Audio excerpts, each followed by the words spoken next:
ये मैं एक शिव जी का बहुत सुंदर सा एक लाचारी सुनाती हूँ। बाबा के दुलारी तपा कर तारी हो ही बनवा में जाके। बाबा के दुलारी तपा कर तारी हो ही बनवा में जाके। भैया के दुलारी तपा कर तारी हो ही बनवा में जाके।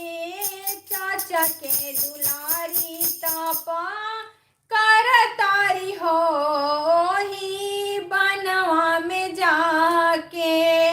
बाबा के दुलारी तपा कर तारी हो